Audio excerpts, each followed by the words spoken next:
자, 안녕하세요. 자, 이번에는 무역계약의 일반적인 원칙에 대해서 확인을 해보도록 하겠습니다.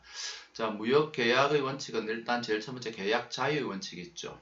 그 다음에 신의 성실의 원칙이라는 게 있습니다. 그 다음에 금반원의 원칙이라는 게 있어요. 그리고 마지막으로 과실 책임의 원칙에서 네 가지의 원칙이 적용이 되어지고 있습니다. 자, 어쨌든 계약은 당사자 간의 합의에 의해서 이루어지고 당사자 간에 두 개의 약속이 교환되는 게 계약이죠. 매도인은 물품이나 서비스를 이전하겠다는 약속을 하게 되고 매수인은 그러한 물품을 인수를 하고 거기에 따른 대금 결제를 하겠다는 약속, 이 두 개의 약속이 교환되는 게 일반적으로 계약이죠. 이게 이제 국제 간의 상거래에 적용되어지면 바로 무역계약이 됩니다. 어쨌든 계약이라고 하는 것은 당사자들이 합의에 의해서 이루어지고 그래서 계약 내용이나 형식은 자유롭게 정할 수 있지요. 이것을 당사자 자치 원칙, 계약 자유 원칙 또는 사적 자유 원칙이라고 합니다. 그래서 무역 계약하고 관련되어지는 일반적인 부분에 있어서 가장 중요한 원칙이 바로 이 당사자 자치 원칙이죠. 당사자 합의가 가장 우선이라는 거죠. 그리고 계약은 그 형식적 요건이라든지 계약에 있어서의 조건이나 내용 이런 것들은 자유롭게 정할 수 있다라는 것이 이제 계약자의 원칙이 핵심이라고 볼 수 있습니다. 자, 그 다음에 신의 성실의 원칙이라는 게 있죠. 자, 신의 성실의 원칙은 일반적으로 법규에서도 법의 해석 원칙에서도 적용되어지는 거죠. 글자 그대로 신의에 쫓아 성실하여야 됩니다. 양 당사자 모두 처음부터 상대방을 속이려고 해서는 안 된다는 거죠.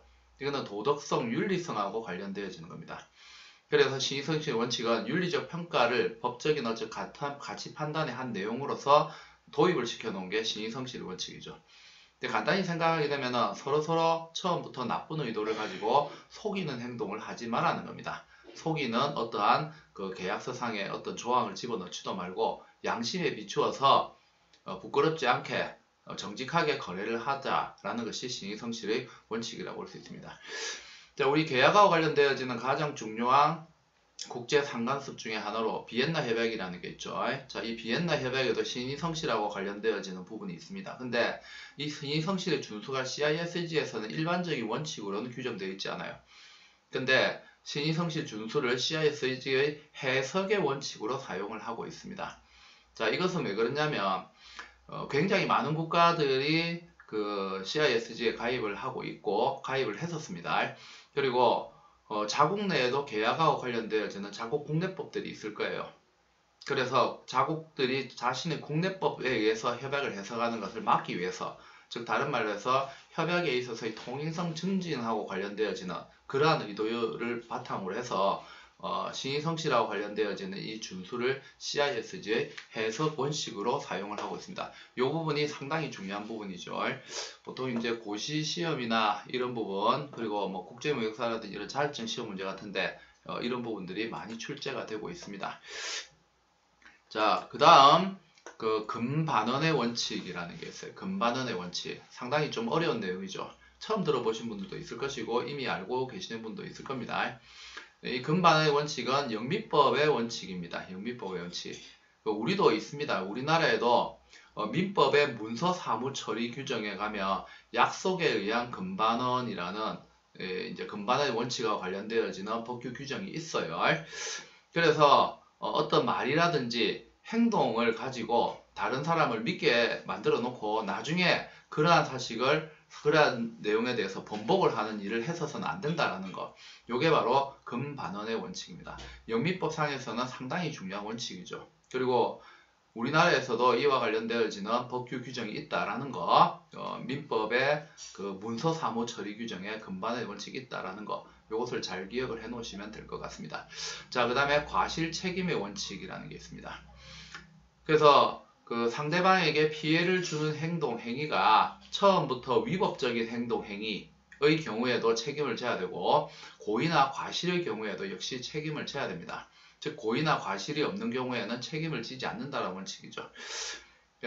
달리 얘기하면 자기 자신이 고의 과실로 인해서 상대방이 피해를 줬으면 거기에 대해서 책임을 져야 됩니다. 하지만 계약 당사자가 아닌 타인의 행위로 인해서 발생되어진 고의 과실, 여기에 대해서는 책임을 지지 않는다는 거죠.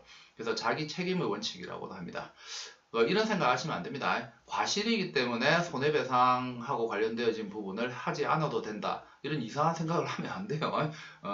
몰랐던 알았던 그거는 중요하지 않습니다. 어쨌든 계약을 체결한 상대방이 피해를 봤는데 처음부터 악의적 의도를 가지고 위법적인 사항으로 인해서 상대방이 피해를 줬으면 당연히 책임을 져야 돼요. 하지만 고의 또는 과실에 의한 경우에도 어쨌든 상대방은 피해를 봤죠. 그렇기 때문에 여기에 대해서는 책임을 져야 됩니다. 이 부분 상당히 중요한 부분입니다. 그래서 오해를 하시면 안 됩니다.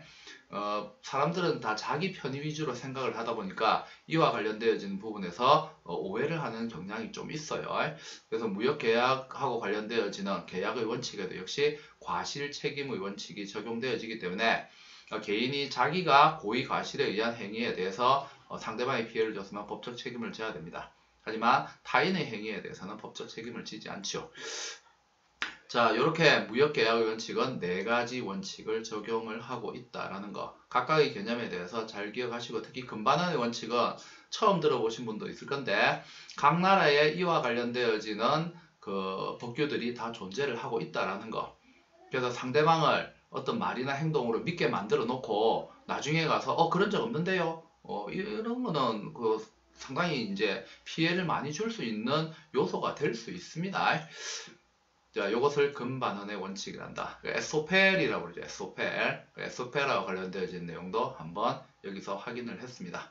자, 다음 시간에 계속해서 계약과 관련되어지는 부분에 대해서 구체적으로 확인을 해보겠습니다. 자, 오늘은 저는 여기서 물러가도록 하겠습니다. 수고하셨습니다.